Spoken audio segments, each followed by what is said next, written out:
Hola de nuevo.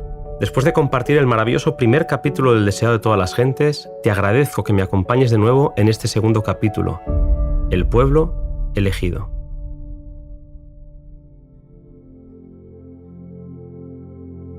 A lo suyo vino y los suyos no le recibieron. A pesar de haber estado esperando por más de 1000 años el cumplimiento de la promesa mesiánica, cuando Jesús apareció, los judíos no vieron nada en él que fuera deseable a sus ojos.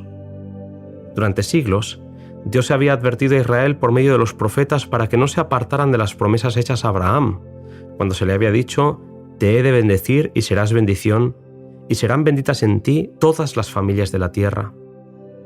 En el descendiente de Abraham habrían de ser una bendición para todo el mundo, pero los hijos de Israel cifraron sus esperanzas en la grandeza mundanal. A causa de su infidelidad, el propósito de Dios no pudo realizarse sino por medio de continua adversidad y humillación. Durante el cautiverio babilónico, en los días de la aflicción, muchos renovaron su fidelidad al pacto con Dios. A la distancia, al recordar las escenas de la destrucción del templo a manos de Nabucodonosor, los judíos lloraban por el santo templo desolado, al ver los sistemas paganos de sacrificio que nada tenían que ver con el significado del ceremonial divinamente ordenado. En aquellos días de cautiverio y exilio, los mayores monarcas debieron proclamar la supremacía del Dios a quien adoraban los cautivos hebreos. Los 70 años de exilio convencieron a los judíos de su necesidad de ser obedientes a la ley de Dios.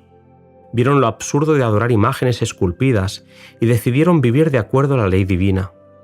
El problema es que en muchos de los que así decidieron, la obediencia no era impulsada por el amor, el motivo era egoísta. Rendían un servicio externo a Dios como medio de alcanzar la grandeza nacional. Construirían un muro entre Israel y las demás naciones, aislándose del mundo a fin de roer la tentación de la idolatría. Jerusalén reconstruida se convertiría para los judíos en su particular cielo en la tierra. Después de la experiencia en el exilio, Israel dedicó mucha atención a la instrucción religiosa. Por todo el país se erigieron sinagogas en las cuales los sacerdotes y los escribas explicaban la ley. Aunque la intención era buena, muchos del pueblo habían recibido ideas y costumbres paganas, y éstas penetraron en su ceremonial religioso. Durante siglos, los judíos perdieron la vida espiritual en sus ceremonias y se aferraron a las formas muertas. Confiaban en los sacrificios y en los ritos mismos, en vez de confiar en aquel a quien estos señalaban. Para asegurar la santidad de la nación, los sacerdotes y rabinos multiplicaron requerimientos y normas de su invención. Cuanto más rígidos eran, menos mostraban del amor de Dios, ya que su santidad estaba asociada no con la presencia de Dios en sus vidas, sino con la multitud de sus ceremonias, aunque su corazón estaba lleno de orgullo e hipocresía. Aunque los judíos deseaban el advenimiento del Mesías, no tenían un verdadero concepto de su misión. No buscaban la redención del pecado, sino la liberación de los romanos. Esperaban que el Mesías vendría como conquistador para quebrantar el poder del opresor y exaltar a Israel al dominio universal. Así se iban preparando para rechazar al Salvador.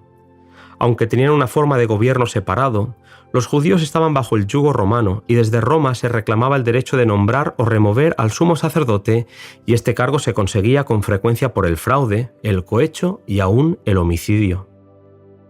El sacerdocio corrupto tenía gran poder entre el pueblo que estaba sujeto a exigencias despiadadas por parte de los de la nación y también a los gravosos impuestos de los romanos. Los estallidos populares eran frecuentes, la codicia y la violencia, la desconfianza y la apatía espiritual estaban royendo el corazón mismo de la nación. Así, el odio a los romanos y el orgullo nacional y espiritual inducían a los judíos a seguir adhiriéndose rigurosamente a sus formas de culto. Los sacerdotes trataban de mantener una reputación de santidad atendiendo escrupulosamente a las ceremonias religiosas. El pueblo, en sus tinieblas y opresión, y los gobernantes sedientos de poder, anhelaban la venida de aquel que vencería a sus enemigos y devolvería el reino a Israel. Habían estudiado las profecías, pero sin percepción espiritual. Así, habían pasado por alto aquellos pasajes que señalaban la humillación de Cristo en su primer advenimiento y aplicaban mal los que hablaban de la gloria de su segunda venida. El orgullo oscurecía su visión. Interpretaban las profecías de acuerdo con sus deseos egoístas. Mi querido amigo, no te pierdas el siguiente capítulo, el cumplimiento del tiempo.